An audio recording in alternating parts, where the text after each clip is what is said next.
So the way it works is you buy a finger prick test that you can do at home, get it sent in the post. It's a very easy, quick and simple test to do. Once you do that, if you are then in the low range, you are then asked to do a more thorough blood test, which is where you either have to go to a clinic or you have a phlebotomist come to your house. And then if you're diagnosed then again, so if both tests match up, that you're within the lower range, you are then able to start treatment. So you then have your consultations and stuff like that. Right, so I'm going to put my test result on the screen now.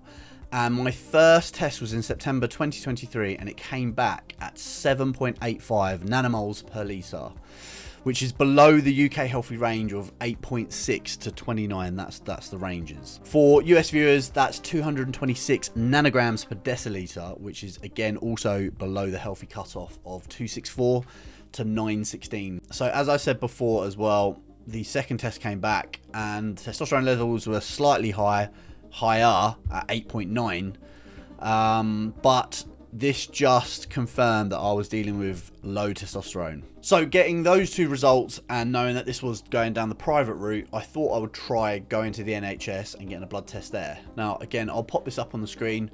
My blood test results with the NHS came back at 10.1, so again slightly higher than the others, but the doctor just said, well, you just need to relax, your life seems a bit hectic, you need to relax a bit more, come back in a year and we'll see, you know, how you get on. Now I have read loads and loads of comments online saying how the NHS, they just don't want to treat people, you know, if 1 in 4 men over the age of 30, that's 25% of men over the age of 30 potentially that need treatment. That would cost the NHS a lot of money.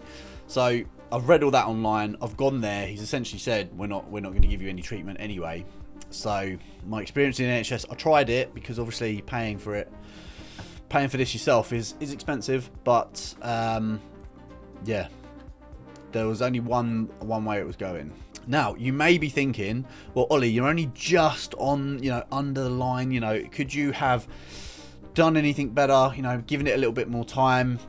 Maybe perhaps, but like I said, for 2 years or so, I was feeling awful, and I have tried so much stuff up to this point.